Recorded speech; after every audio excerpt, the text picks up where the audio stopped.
দুইটি দয়ালু হাঁসের সাহায্যে আকাশে ওড়ার সুযোগ পেয়েও একটি বাচাল কচ্ছপ কিভাবে কেবল নিজের মুখের কথার ওপর নিয়ন্ত্রণ হারিয়ে আকাশ থেকে নিচে পড়ে গেল। আজকের গল্পের নাম শুকনো কুয়ায় দুই হাঁস। এক বনের ধারে একটি পুরনো কুয়োর মধ্যে বাস করত মন্টু নামের একটি কচ্ছপ। সেই কুয়ার পাশে এক দিঘিতে বাস করত লালি ও বিলি নামের দুইটি সুন্দর বনু হাঁস। প্রতিদিন কুয়োর পাড়ে বসে তারা গল্প করত এবং তাদের মধ্যে গভীর বন্ধুত্ব গড়ে উঠেছিল। কিন্তু এক বছর তীব্র খরায় চারিদিকে জল শুকিয়ে যেতে শুরু করলো। হাঁসদের দিঘির পাশাপাশি মন্টুর কুয়োটিও একদম শুকিয়ে কাঠ হয়ে গেল। জলের অভাবে বাঁচা অসম্ভব দেখে লালি ও বিলি সিদ্ধান্ত নিল তারা অন্য একটি বড় হ্রদে চলে যাবে যেখানে প্রচুর জল আছে।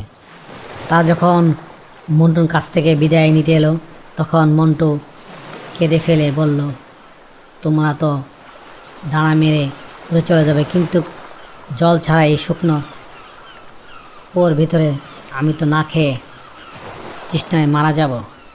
আমাকেও তোমাদের সাথে নিয়ে চলো। বন্ধু হাঁস দুটো মন্টুর জন্য খুব দুঃখ পেল। তারা অনেক ভেবে একটি উপায় বের করল।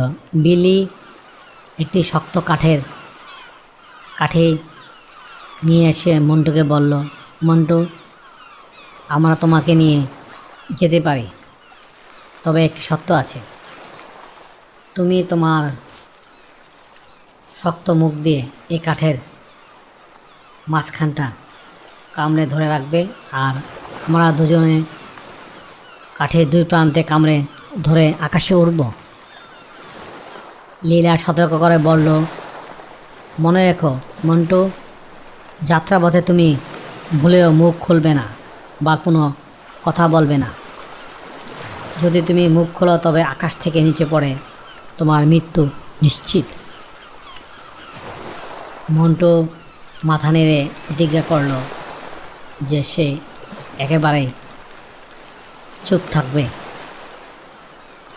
পরিকল্পনা মতো মন্টু কাঠিটি কামড়ে ধরল এবং হাঁস দুটি ডানা মেলে আকাশে উড়ল। তারা যখন একটি গ্রামের উপর দিয়ে উড়ে যাচ্ছিল তখন নিচের মানুষজন এই অদ্ভুত দৃশ্য দেখে অবাক হয়ে গেল।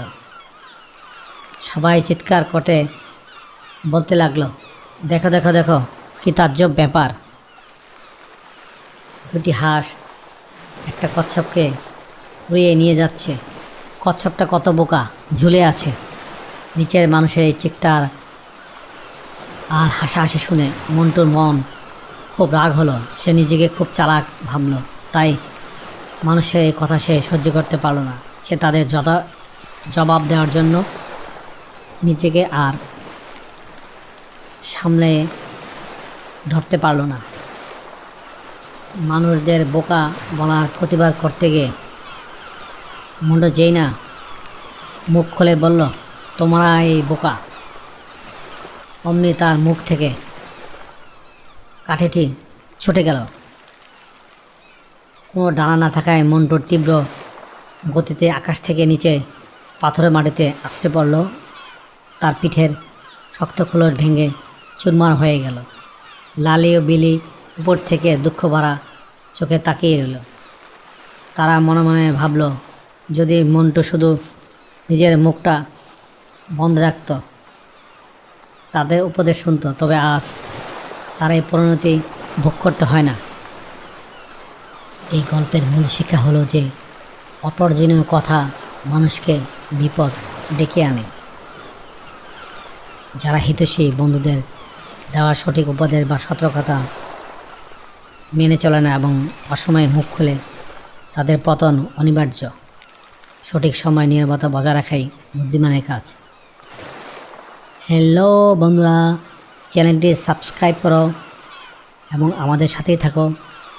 আবারও দেখা হবে অন্য কোনো গল্পে। Thank you for watching. Please subscribe.